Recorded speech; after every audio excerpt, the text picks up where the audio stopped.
다 같이 기도하시겠습니다. 전지전능하시고 존귀하신 여호와 하나님 아버지, 오늘 거룩한 복된 주일을 맞이하여 온국 각지에 흩어져 살고 있는 우리 무진의 가족들이 예배당에 함께 모여 하나님께 신령과 진정으로 예배드릴 수 있는 귀한 시간과 믿음을 주시오니 감사드립니다. 어느덧 계절은 청년의 때 6월을 살아가고 있습니다. 계절의 변화를 바라보며 우리들의 신앙을 돌아보게 하시옵소서. 주님의 일을 위해서 저희를 불러주신 은혜에 감사드립니다. 주님께서 지금 원하시는 일이 무엇인지를 밝히 볼 수 있는 지혜도 주시옵소서. 지금 하라고 하시는 일을 머뭇거리지 않고 실천하는 용기도 주시옵소서. 더 많은 기도와 더 많은 말씀 묵상과 더 많은 사랑의 실천과 더 많은 열매를 맺는 성숙한 계절이 되게 하시옵소서. 하나님, 우리 교단 한국기독교 장로회에서는 오늘 환경주의로 지키고 있습니다. 우리 교회에서도 소등을 한 채 예배를 드리고 있습니다.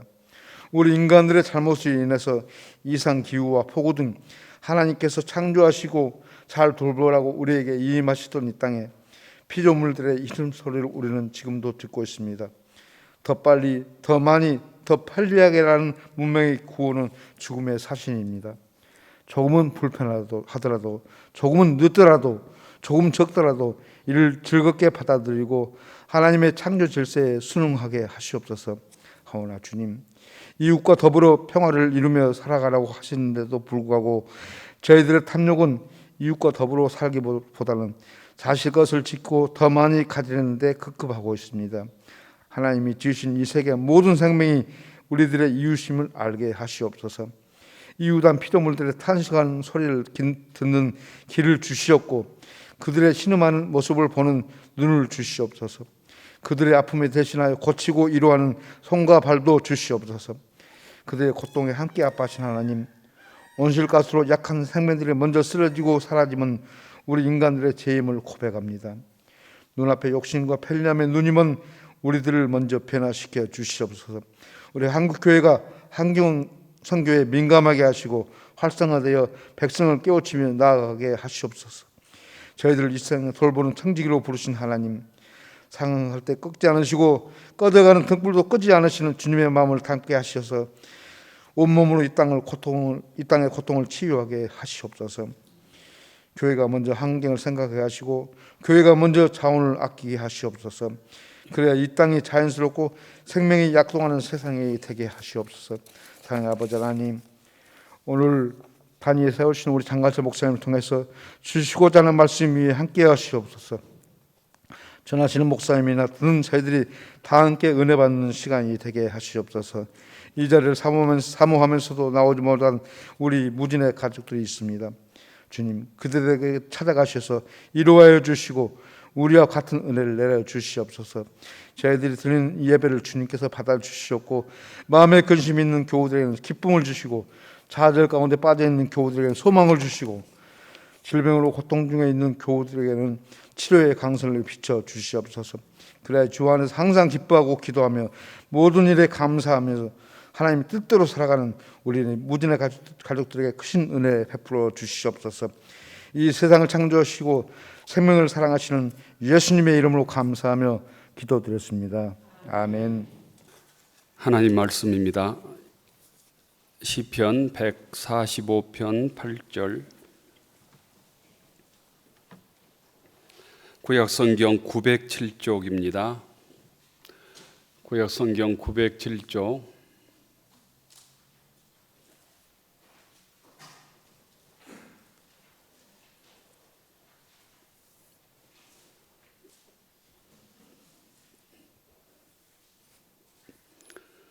구약성경 907쪽 시편 145편 8절부터 13절까지 교독합시다. 여호와는 은혜로우시며 긍휼이 많으시며 노하기를 더디하시며 인자하심이 크시도다.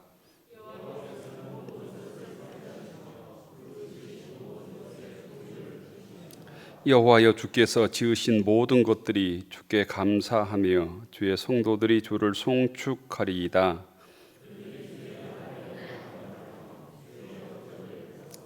주의 업적과 주의 나라의 위엄 있는 영광을 인생들에게 알게 할지어다. 주의 나라는 영원한 나라이니 주의 통치는 대대 이르리이다. 아멘. 신약성경 마태복음 5장 1절입니다.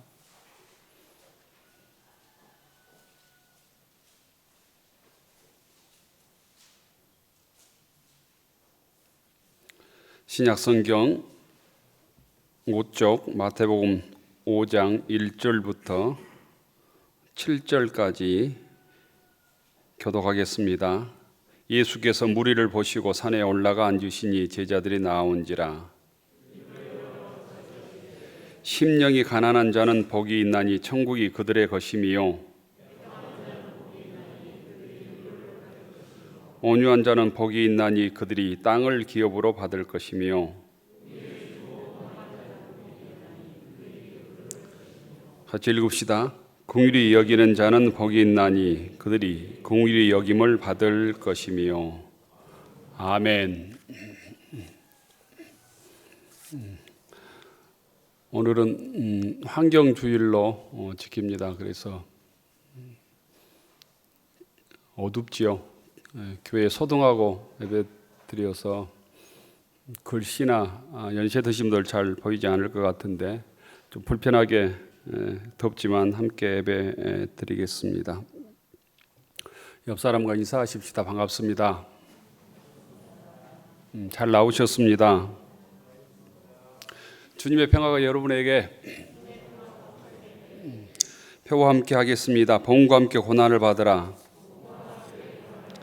복음과 함께 고난을 받으라. 벌써 덥고 또 우리가 에어컨만 꺼도 덥는 것을 경험하면서 옛날에는 어떻게 살았을까 이런 생각 많이 하게 되죠. 이제 여름이 시작도 안 했는데 여름 지나려면 어떻게 하지 이런 염려도 있습니다. 주님께서 은혜를 주셔서 강건하게 무더운 여름 잘 이겨나갈 수 있기를 바랍니다. 오늘은 환경주일입니다. 세계에서 정한 환경의 날이 6월 5일이더라고요. 이 환경의 날을 통해서 환경주의를 지킴으로 환경의 소중함을 다시 우리가 기억해야 될 것 같습니다. 환경주의를 지키면서 어둡고 컴컴하지만 또 불편함이 있지만 그 속에서 주시는 하나님의 은혜를 함께 누릴 수 있기를 원합니다. 우리나라뿐만 아니라 전 세계적으로 가장 큰 지구의 위기를 어떤 누구도 대동소이하게 다 지구 위의 위기, 곧 기후변화라고 그럽니다. 기후변화, 곧 지구의 온도가 높아지는 것이죠. 코로나19의 원인도 인간이 무분별하게 파괴한 자연의 환경 파괴에서 그 원인을 찾는 사람들이 많습니다. 그런데 지구 위기는 코로나 문제와는 비교할 수 없을 정도로 아주 심각한 문제라고 얘기를 하지만 또 어떤 나라도 경각심을 갖고 그 대책을 세우는 데는 아주 소극적입니다. 환경을 지키고 자연을 보존하고 인류가 함께 어떻게 함께 공존할 것인가를 찾고 지혜를 구하기보다는 자연을 파괴하고 환경을 파괴해서라도 더 잘 살고 더 잘 먹고 더 편리하게 살고자 하는 것이 곧 우리들의 욕망이고 그 욕망 때문에 지구의 온도를 낮춰야 된다. 지구가 위기이다. 기후변화가 심상치 않다 이렇게 말은 하지만 그 대책을 세우는 일에는 아주 둔감한 듯 보입니다. 나라들 보면 우리는 천천히 준비할 테니까 당신 나라부터 먼저 준비해라 이런 마음들이 있는 것 같지요. 우리들이 편리하게 사용하는 모든 일회용품, 화석연료, 자연차 매연 등과 같이 대책 없이 또 버리는 쓰레기 등등은 함께 지구의 온도를 자꾸 높여만 가고 있습니다. 오늘 환경주의를 맞이하여 하나님의 창조 질서를 보존하고 지켜가는 일이 무엇인가를 다시 생각해 보면 좋을 것 같습니다.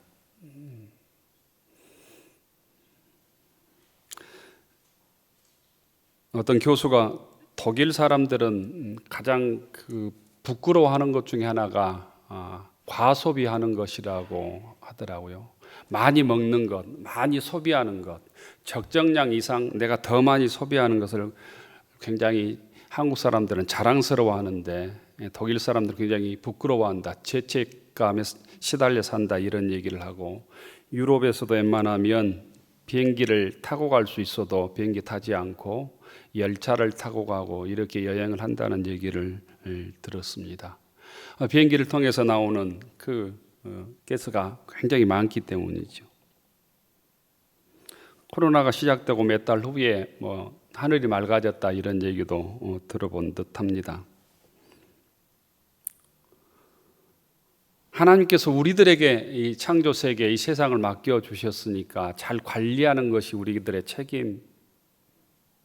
큰 소리 친다고 될 일이 아니고, 생각도 바꾸고 좀 불편하지만 좀 소박하게 사는 운동에도 우리가 함께 힘을 모아야 될 것 같은데, 되도록이면 일회용품 줄이기, 음식물 쓰레기 줄이기, 웬만하면 걸어다니기, 육식 줄이기, 냉방기기나 온열기기 사용 줄이기, 물건 재활용하기, 텀블러 사용하기, 장바구니 사용하기, 분리수거하기, 플라스틱 사용 줄이기, 비닐 사용 줄이기, 또 나무 심기, 우리가 조금 관심을 가지면 할 수 있는 일들입니다. 이런 일부터 시작하지 않고 다른 누가 지구의 문제, 지구의 온도의 문제를 해결해 줄 것 같지는 않습니다. 먼저 깨어있는 자들이, 죄 말씀을 듣는 자들이 이 일에도 우리 가정에서부터 지킬 수 있는 일에 함께 참여하는 권속들 되기를 축원합니다. 오늘 성경 말씀은 마태복음 5장 7절 말씀을 함께 증언하려고 합니다. 팔복 중에서 5번째 복입니다. 긍휼히 여긴 자가 받는 복에 대해서 말씀을 나누겠습니다. 오늘 7절에 보면 긍휼히 여기는 자는 복이 있나니 저희가 긍휼히 여김을 받을 것이며, 긍휼히 여기는 자는 복이 있나니 그들이 긍휼히 여김을 받을 것이며, 긍휼이라는 말이 또 지금 우리가 잘 사용하지 않는 말이죠. 책에는 있지만 우리가 일상적으로 쓰는 말 중에 긍휼이라는 말을 잘 안 쓰죠. 발음도 어렵기도 하지만, 긍휼이라는 단어를 국어사전에 찾아보면 불쌍히 여겨서 도와준다, 불쌍히 여겨서 도와줌, 가엾게 여겨서 도와준다는 의미로 설명되어 있습니다. 힘들고 어려운 처지에 있는 사람들을 불쌍히 여기고 그래서 도와주는 것을 긍휼이라고 그럽니다. 이 긍휼이라는 이 단어를 동양사상, 우리 유교적 관념에서 생각해 보면 맹자가 말하는 사단 중에서 측은지심이 아닐까라는 생각을 해보았습니다. 맹자가 말하는 사람의 본성에서 나오는 4가지의 마음씨가 있다고 그러잖아요. 수호지심, 사양지심, 시비지심, 측은지심. 이 측은지심은 남의 불행을 불쌍히 여기고 측은하게 생각하는 마음을 측은지심이라고 그러죠. 그래서 맹자는 이 측은지심이 없으면 인간이 아니다는 거예요.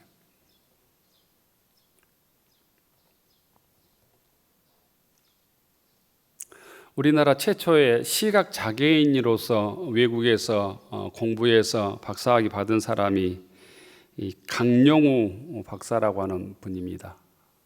그런데 이분은 장애를 가지고 있었습니다. 중학교 때 운동하다가 시신경이 다쳐서 실명을 해서 시각 장애인, 맹인이라고 옛날에도 불렀죠. 시각 장애인이었습니다. 이분이 1976년도에 미국에서 공부를 하고 박사학위를 받습니다. 약 10년 전에 돌아가셨습니다. 그러니까 그 이후에 백악관 국가장애인위원회 정책 차관보를 2001년부터 2009년까지 역임을 했습니다. 그리고 미국 최초의 유엔 장애인위원회 부의장도 했습니다.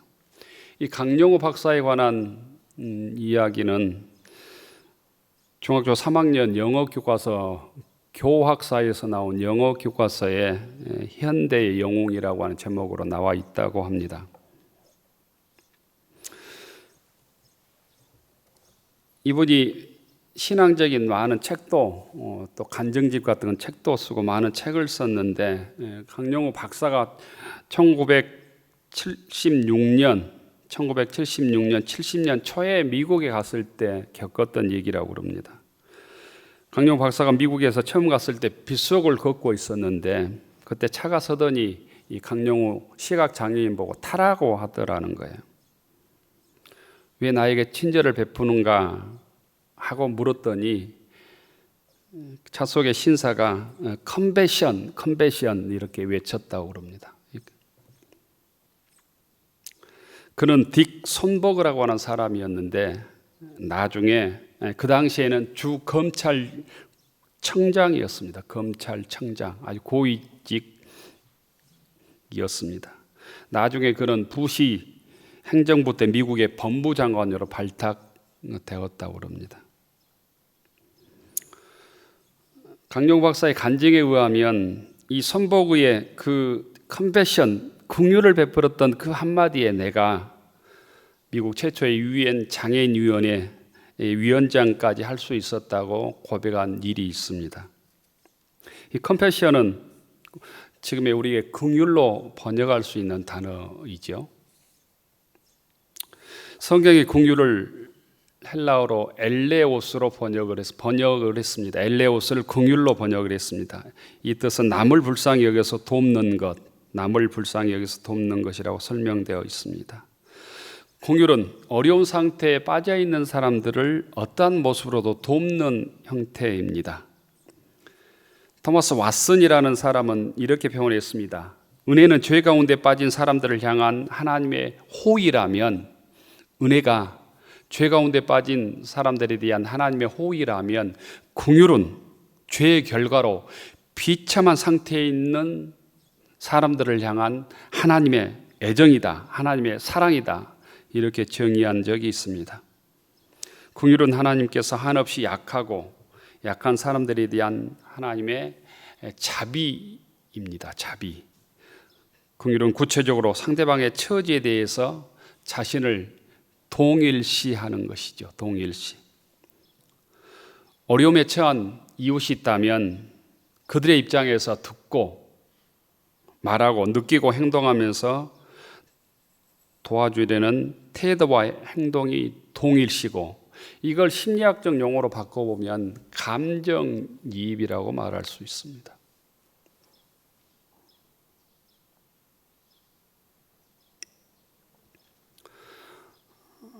세월호 사태나 또 천안문 사태나 또 갑작스럽게 사회 국가에 불이한 어떤 체제라든가 잘못된 법 때문에 사고를 당하는 사람들을 향해서 국가 사람들이 보이는 반응들이 감정이입이 되지 않고 동일시가 되지 않기 때문에 그 원한들이 계속 오래 가는 것이죠.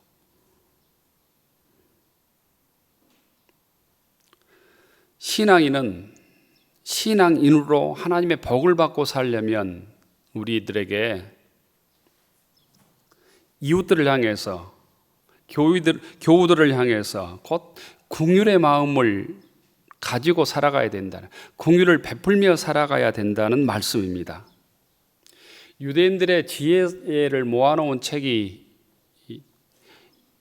흔히 탈무드라고 그러죠. 탈무드에 보면 이런 재미있는 얘기가 나와 있습니다. 어떤 아버지가 아들에게 일을 해야 되는데 낫이 부족하니까 이웃집 가서 낫을 한 자리 빌려와라 이렇게 얘기합니다. 그런데 아들이 이웃집 가서 낫을 빌려달라고 했는데 그 이웃집 주인이 낫을 빌려줄 수 없다고 거절합니다. 그런데 그 며칠 후에 이웃집 주인이 이 집에 낫을 빌리러 왔습니다. 아버지는 그 이웃집 주인에게 아무 감정 없다는 듯이 아들에게 낫을 빌려주라고 얘기합니다. 아들은 화가 났습니다. 아니, 며칠 전에 우리가 이웃집에 낫을 한 자리 빌려달라고 할 때 거절했는데 왜 아무 이유 없이, 아무 감정 없이 낫을 빌려줍니까? 이때 아버지가 아들에게 말한 게 이런 것입니다. 저 이웃집에서 낫을 빌려주지 않았기 때문에 우리 집도 빌려줄 수 없다는 것, 그것이 복수다, 복수. 저 집에서 빌려줬지만 그럼에도 불구하고 나는 너와 같지 않다. 저 사람은 안 빌려줬는데 우리는 빌려줘서 내가 너희들에게 아량을 베풀어. 이런 마음으로 낫을 빌려주는 것은 증오다, 증오. 그렇지만 저 집에서 거절당했다는 것을 까맣게 잊어버리고 며칠 전에 저 집에서 낫을 안 빌려줬다는 것을 잊어버리고 아무 상관없이 깨끗한 마음으로 낫을 빌려주는 것이 긍휼이다. 이렇게 아버지가 아들에게 대답해 줍니다. 오늘 우리가 이 세 가지 방법 중에서 어떤 마음으로 살아가는가를 생각해 봐야 합니다. 첫째 모습으로 복수하는 마음으로 살고 있는지, 아니면 빌려주지만 마음속에 그 사람들을 증오하면서 낫을 빌려주고 있는지, 내가 거절당했지만 그 마음을 깨끗이 잊어먹고 아무렇지도 않게 긍휼의 마음으로 낫을 빌려주고 있는지 마음속에 돌아볼 수 있기를 바랍니다. 쉽게 말하지만 이 세 번째 마음을 갖는다고 하는 것은 목사여서 되는 일도 아니고 책을 많이 읽어서 될 일도 아니고 하나님의 은혜를 입어야 가능하겠구나라는 생각을 했습니다.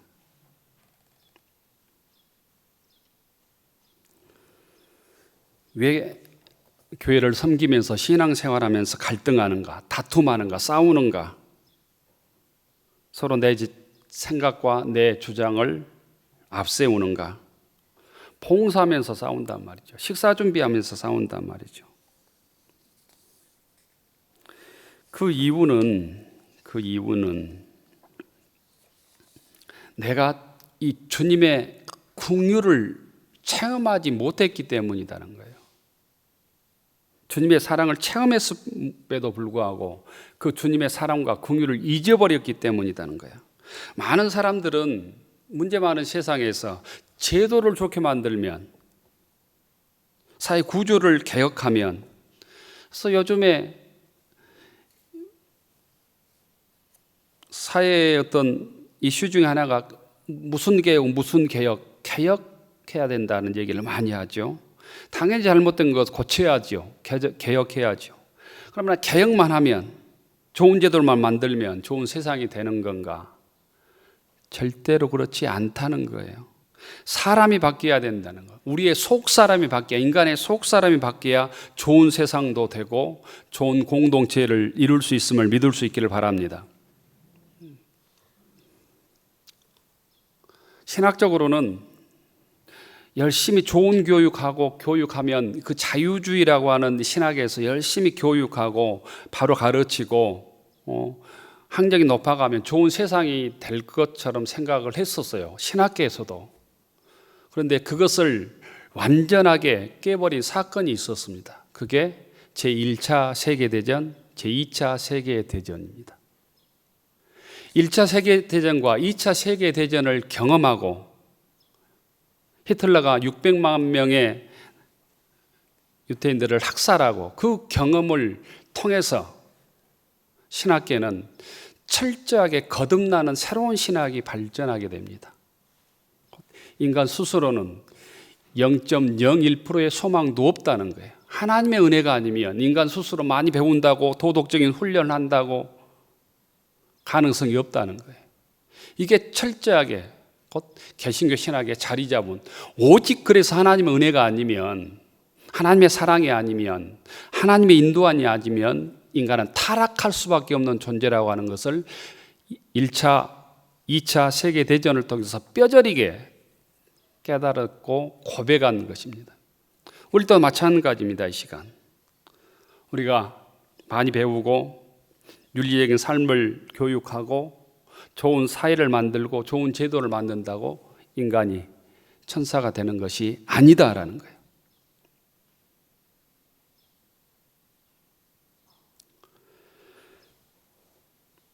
성경에서 긍휼이라는 단어를 구약에서는 헤세드라고 하는 단어를 썼습니다. 헤세드는 자비, 동정, 사랑 이렇게 번역할 수 있고, 이 긍휼이라는 단어를 헬라어에서는 엘레우스라는 단어를 썼는데 27번 썼고, 헤세드는 구약에서 150번이나 사용을 한 단어입니다.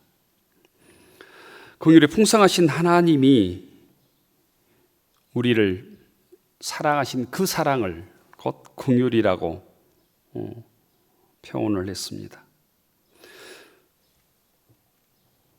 우리를 완전히 불쌍히 여기시고 긍휼하신 분이 하나님이시고 그 하나님의 사랑을 우리는 예수님을 통해서 직접 체험했다. 그래서 거듭났다는 거예요. 하나님의 그 사랑을 직접 긍휼을 베풀어 주시기 위해서 이 땅에 오신 분이 주님이십니다. 예수님이 사람이 되신 것이지요. 성육신 하신 거죠. 이 성육신이 하나님의 긍휼을 요구하는 모든 사람들에게 완전히 부어지는 것입니다.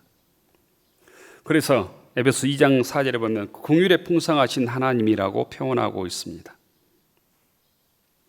우리 모두는 하나님의 자녀로 산다면 하나님의 넘치는 긍휼을 우리가 힘입고 오늘 예배드린다는 거예요. 주님을 찬양하고 있다는 거예요. 그렇다면 왜 우리가 긍휼을 또한 우리 이웃들에게 베풀어야 하는가? 그것은 내가 긍휼을 베풀 때 우리도 주의 긍휼을 힘입을 수 있기 때문입니다. 주기도문 중에 우리가 우리에게 죄 지은 자를 용서해 준 것 같이 우리 죄를 용서해 주옵시고 이런 기도문이 있잖아요. 버클리라는 신학자는 이런 표현도 썼습니다. 우리가 이웃을 긍휼히 여길 때 우리는 하나님과 연합된다. 내가 이웃을 불쌍히 여길 때 우리는 하나님과 하나가 된다는 거예요. 우리가 이웃을 긍휼히 여기지 않을 때 우리는 하나님과 멀어진다. 이렇게 고백했습니다. 그래서 우리가 이 땅에서 긍휼을 드러내고 긍휼을 실천하는 믿음의 교우들이 되기를 축원합니다. 갈수록 이 세상은 악해지잖아요. 끊임없는 우리의 긍휼이 세상에 필요하다는 것입니다. 긍휼을 어떻게 실천할 수 있을까? 그것은 내가 용서받은 긍휼을 통해서 내가 용서받은 사람이라고 하는 것을 우리는 한시도 잊지 않아야 합니다. 기억하고 있어야 된다는 거예요. 또한 결단해야 합니다. 내가 이웃의 허물을 용서하겠다고. 결단도 안 되니까 우리가 기도해야 되는 것이 하나님의 충만함, 성령의 충만함을 내가 힘입고 주님께서 함께 하실 때 곧 긍휼의 사역을 우리가 완전하게 이룰 수 있는 것입니다. 이 긍휼을 베푸는 자에게 오늘 성경은 이렇게 대답해 줍니다. 긍휼히 여긴 자는 복이 있나니 그들이 긍휼히 여김을 받을 것이며 하나님의 은혜를 힘입는다는 거예요. 하나님의 은혜를. 긍휼히 여기는 자가 복이 있다는 것입니다. 하나님의 성품을 갖고 살기 때문입니다. 언제나 그래서 긍휼을 베푸는 자는 행복하고 편안하고 영혼이 건강합니다. 두 번째는 긍휼을 베푸는 자는 이웃과 좋은 관계를 이룰 수 있습니다. 긍휼을 베푸는 자가 이웃으로부터 또한 긍휼을 받기 때문입니다. 마태복음 7장 12절에 보면 이 골덴율, 황금률이라고 하는 말씀이 나오죠. 무엇이든지 남에게 대접을 받고자 하는 대로 너희도 남을 대접하라. 이것이 율법이요 선지자니라. 이렇게 말씀했습니다. 긍휼을 베푸는 자는 하나님으로부터 긍휼을 받습니다.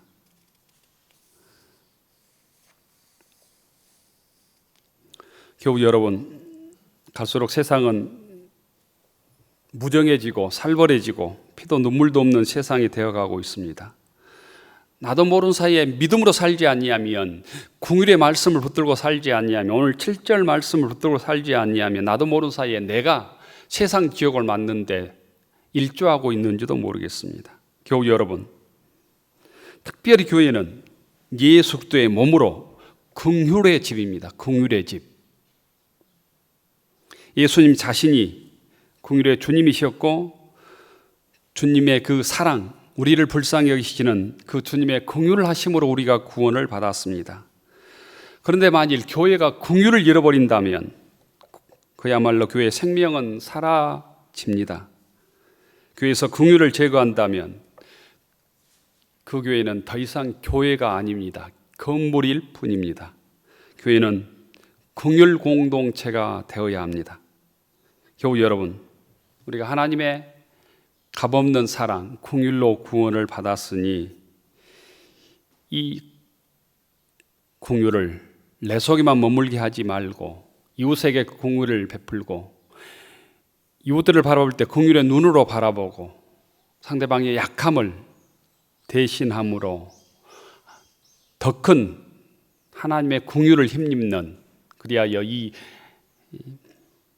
무정한 세상에서도, 정글 같은 세상에서도, 문제 많은 세상에서도 저희들 때문에 하나님의 뜻이 이 땅에 이루어지는 믿음의 권속들로 쓰임받기를 주의 이름으로 축원합니다. 기도 올리겠습니다.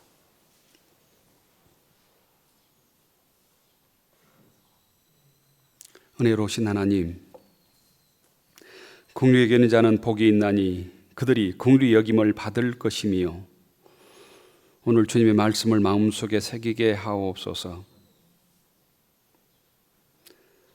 값없는 긍휼로 저희들이 하나님의 자녀가 되었습니다. 저희들의 긍휼을 전하고 긍휼을 베풀고 긍휼의 눈으로 이웃을 섬김으로 주님의 사랑이 저희들을 통해서 전해지게 하시고 복음의 능력이 드러나게 하시고 하나님의 아들로, 하나님의 딸로, 하나님의 백성으로 쓰임받게 하옵소서.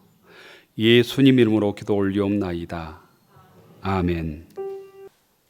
하늘 우러러 축원하옵나니 이제는 성부, 성자, 성령 삼일체 하나님의 놀라우신 사랑과 끝없는 은혜와 우리 함께 하시며 인도하심이 긍휼과 자비와 사랑을 나누어 행복한 무진교회의 공동체를 이루며 주님의 긍휼을 힘입어 주 안에서 승리하기로 다짐하는 교우들 머리 위에, 우리의 가정과 일터 위에, 우리의 자녀들 위에 이제로부터 영원까지 함께하여 주시기를 간절히 축원하옵나이다. 아멘.